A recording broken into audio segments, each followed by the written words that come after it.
لو بتحبي الكفتة بطعم المطاعم لازم تجربي الوصفة دي. كفتة متبلة بتتبيلتي الخاصة مع البصل والبقدونس والطماطم ورشة سماق، وبعدين هنحطها في عيش سوري ونحمصه لحد ما يبقى مقرمش ولونه يفتح النفس. تعالوا نشوف الطريقة. هنتبل اللحمة طماطم مفرومة مع البصل وهنصفيهم كويس من المية، وهنحط عليهم شوية بسيطة من المية بتاعتهم، وهنحط ملح وفلفل اسود وجوز الطيب وتوم باودر وبصل باودر وتوابل اللحمة ورشة جنزبيل. بعد كده هنشكل الكفتة ونرصها في صينية وندهنها بمية البصل والطماطم، وبعدين هندخلها الفرن ونشويها لحد ما تاخد لون ذهبي جميل وتستوي. السر في الطعم هنا اننا ضفنا البصل والطماطم والبقدونس الطازة علشان الكفتة تبقى طرية وجوسي ومليانة نكهات، والسماق طبعا بيدي نكهة مميزة وخطيرة. اكتر حاجة بحبها في الساندوتش ده ان كل المكونات متوازنة جدا، كل لقمة فيها طعم مختلف وحلو. ريحة البصل والبقدونس مع الكفتة وهي سخنة حاجة بجد تفتح النفس.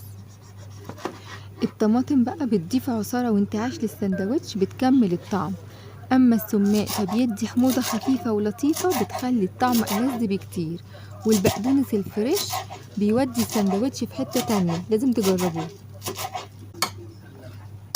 هنخلط بقى المكونات دي مع بعض علشان كل طعم يتمزج مع التاني، والبصل والطماطم يضيفوا العصارة بتاعتهم للكفتة. بصوا الألوان قد ايه جميلة، البقدونس والطماطم والبصل مع رشة السماق، مليان خليط بسيط لكن طعمه بيودي اي سندوتش في حتة تانية خالص.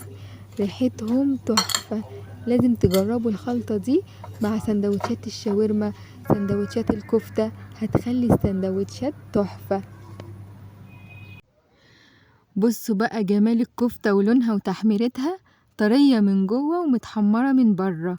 الريحة في المطبخ هنا حكاية تانية خالص. كده الكفتة جاهزة لمرحلة الساندوتش. دلوقتي وقت تجميع الساندوتش. عيش سوري ورشة طحينة، سلطة البصل والطماطم، وبعدين الكفتة السخنة ورشة طحينة على الوش، وهنقفل الساندوتش كويس. طاسة سخنة على النار وهندهنها بالصوص اللي نزل من الكفتة، وهندهن بيه الساندوتش برضو من فوق علشان يدينا اللون الذهبي والقرمشة الخطيرة. الصوص ده حلو قوي. شايفين الساندوتش لونه جميل ازاي، ذهبي ومقرمش. التحميصة دي بقى بتودي الساندوتش في حتة تانية خالص، بتخلي طعمه خطير. وده كان شكل الساندوتش الكفتة بعد ما اتحمص وبقى ذهبي ومقرمش. قطعته نصين وقدمت معاه سلطة وطحينة وشيبسي، والنتيجة وجبة بسيطة لكن مليانة طعم ونكهات. جربوا الوصفة هتعجبكم. بألف هنا.